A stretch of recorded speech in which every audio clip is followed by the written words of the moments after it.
Bendiciones y bienvenidas nuevamente a este su espacio digital Conectadas, reflexiones que transforman la vida de la mujer.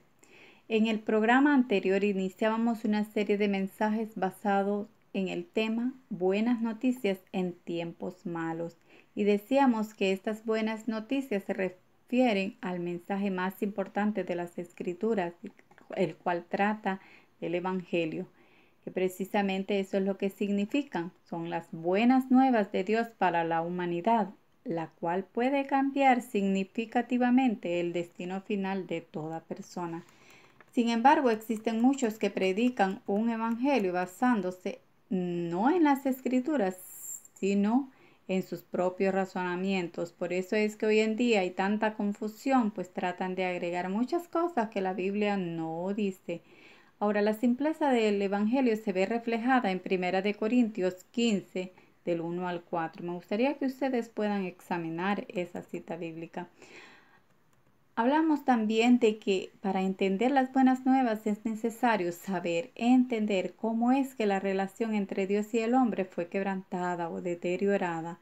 Y la causa fue el pecado. La causa es el pecado. Dios, como un Dios santo, puro, justo, perfecto, no puede permitir el más mínimo pecado en su presencia. Eso hace o formó una enorme barrera que ha separado a Dios del hombre. Y quedamos pendientes de responder dos preguntas muy importantes. Una de ellas es, ¿qué quiere decir la Biblia cuando dice que Jesús murió por nuestros pecados? Y la segunda pregunta es, ¿cómo fue que su muerte, o sea, la muerte de Cristo, logró derribar la barrera que separaba a Dios y el hombre? Veamos. Veamos la primera pregunta. ¿Qué significa que Jesús murió por nuestros pecados? Bueno, en pocas palabras, sin la muerte de Jesús en la cruz por nuestros pecados, ninguno tendría vida eterna. Jesús mismo dijo en Juan 14:6, yo soy el camino, la verdad y la vida, y nadie viene al Padre si no es por mí. Para proveer el camino al cielo para una humanidad pecadora, quien jamás podría llegar ahí por sus propios medios. Cuando Dios creó a Adán y a Eva, ellos eran perfectos en todo sentido y vivían literalmente en un paraíso, o sea, en el jardín del Edén. Lo vemos en Génesis 2:15. Dios creó al hombre a su imagen, significando que también tenía la libertad para tomar decisiones y elegir por su propia voluntad. En Génesis 3 describe cómo Adán y Eva sucumbieron a las tentaciones y mentiras de Satanás. Al hacerlo, ellos desobedecieron a la voluntad de Dios al comer del árbol del conocimiento del cual se le había prohibido. Y dice Génesis 2, 16 y 17, y mandó Jehová Dios al hombre diciendo, de todo árbol del huerto podrás comer, mas del árbol de la ciencia del bien y del mal no comerás, porque el día que de él comieres ciertamente morirás. Este fue el primer pecado cometido por el hombre y como resultado toda la raza humana está sujeta tanto a la muerte física como a la muerte espiritual en virtud de nuestra naturaleza pecadora heredada por Adán. Dios declaró que todos los que pecaran morirían, tanto física como espiritualmente. Este es el destino de toda la humanidad, ya que siendo Dios santo y justo, tiene que castigar a los que tienen la culpa del pecado. Romanos 8:18 dice, Romanos 1:18 dice, porque la ira de Dios se revela desde el cielo contra toda impiedad e injusticia de los hombres que detienen con injusticia la verdad. Dios tiene que derramar su ira sobre el pecado.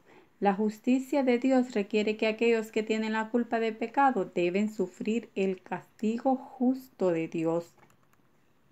Mateo 25:46 dice, e irán estos al castigo eterno y los justos a la vida eterna. Y en 2 de Tesalonicenses 1:8 y 9 dice, en llama de fuego para dar retribución a los que no conocieron a Dios ni obedecen al evangelio de nuestro Señor Jesucristo. Pero veamos cómo Jesucristo nos libró de la ira de Dios por medio de su propia muerte. Y esto está dividido en 3 gloriosos pasos, los cuales son: 1, la imputación; 2, la sustitución; y en tercer lugar vemos la satisfacción. Veamos cada uno de esos pasos. Primero veamos la imputación. Cuando hablamos de imputar, esta palabra significa atribuir la responsabilidad de un hecho reprobable a una persona. El primer paso en la redención del hombre era que Jesucristo llevó los pecados del mundo sobre su propio cuerpo. Cuando Jesús estaba sobre la cruz, Dios tomó todos los pecados de la humanidad, tanto los pecados pasados, presentes y futuros, y los puso, o sea, los imputó sobre la persona de Jesucristo. Isaías 53:6 dice: mas Jehová cargó en él el pecado de todos nosotros. Y en primera de Pedro 2:24 dice: quien llevó él mismo nuestros pecados en su cuerpo sobre el madero. Dios usó este principio de imputación para beneficio de la raza humana. Cuando él imputó, o sea, puso el pecado de los creyentes a la cuenta de Jesucristo, quien pagó la pena por el pecado, o sea, la muerte, en la cruz, imputando nuestro pecado a Jesús, Dios lo trató como si él fuera un pecador, aunque él nunca lo fue, y lo hizo morir. Dios lo hizo morir por los pecados de todo el mundo. En primera de Juan 2:2. Es importante entender que el pecado fue imputado, fue puesto a él, pero él no lo heredó de Adán, como fue en nuestro caso. Él sufrió, o sea, Jesús sufrió el pago por el pecado, pero él nunca fue un pecador. Eso espero que quede bien claro. O sea, su naturaleza pura y perfecta no fue tocada por el pecado. Él fue tratado como si hubiera sido culpable de todos los pecados de la raza humana que la raza humana hubieran cometido, aunque él no cometió ninguno. En cambio, Dios imputó la justicia de Cristo a los creyentes y acreditó a nuestra cuenta su justicia, al igual que a él le acreditó nuestros pecados a la cuenta de Cristo. Segunda de Corintios 5:21 dice: al que no conoció pecado, o sea, Jesús, por nosotros, Dios Padre lo hizo pecado para que nosotros fuésemos hechos justicia de Dios en él. En la corte del cielo Jesús fue declarado culpable de los pecados de todo el mundo. Como Dios es justo y no admite pecado, Él tenía que castigar, o Él tiene que castigar a aquellos que son culpables de pecado. Ahora, ¿a quién tendría que castigar Dios ahora? Y esto nos lleva al segundo paso, y es la sustitución. ¿Qué es sustitución? Es acción y efecto de sustituir, poner a alguien o algo en lugar de otra persona o cosa. En este caso, Jesucristo fue nuestro sustituto. Jesucristo tomó el lugar que a nosotros nos correspondía. Ya que Dios tiene que castigar el pecado, Él derramó su ira sobre Jesús. Jesús llegó a ser nuestro sustituto. Él fue castigado por nuestros pecados y murió en nuestro lugar. En Isaías 53:5 dice: mas él herido fue por nuestras rebeliones, molido por nuestros pecados.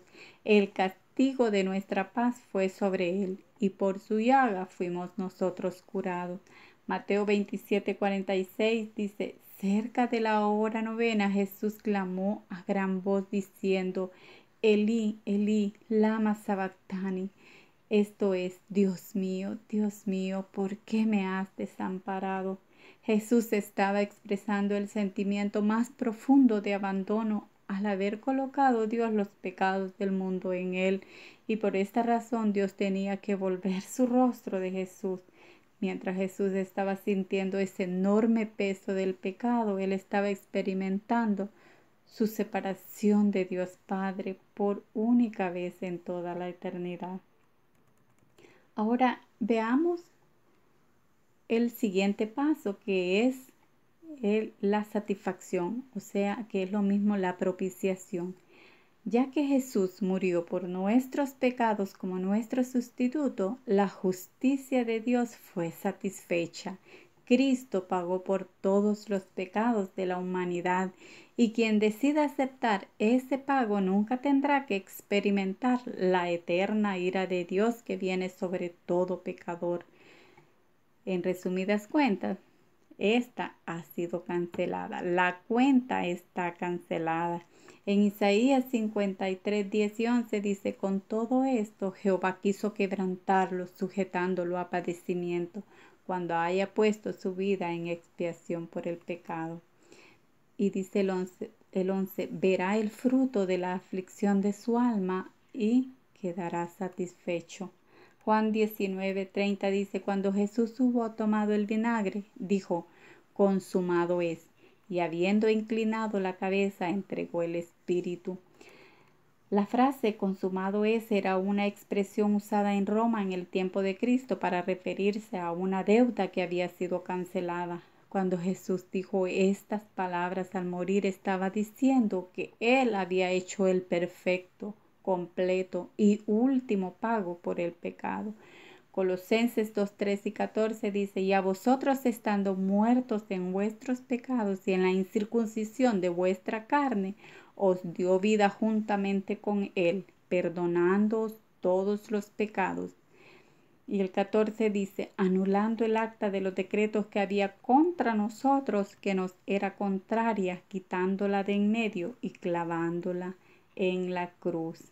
Y es así como damos respuesta a la segunda pregunta, que es cómo fue que la muerte de Cristo derribó la barrera que nos separaba de Dios. Jesús derribó esa barrera. Él pagó por los pecados por medio de su propia muerte. Ahora nos quedaremos con otra interrogante, la cual será contestada en nuestra próxima cita por este mismo espacio. Les invito a que vayamos meditando en esta pregunta. Y la pregunta es, ¿por qué es la muerte de Cristo de tanto valor que puede pagar no solo por los pecados suyos y míos, sino por todos los de toda la raza humana? Bueno, espero que mediten en esta pregunta y esta será contestada en nuestra próxima, en el próximo programa. Que el Señor nos bendiga, queridas hermanas.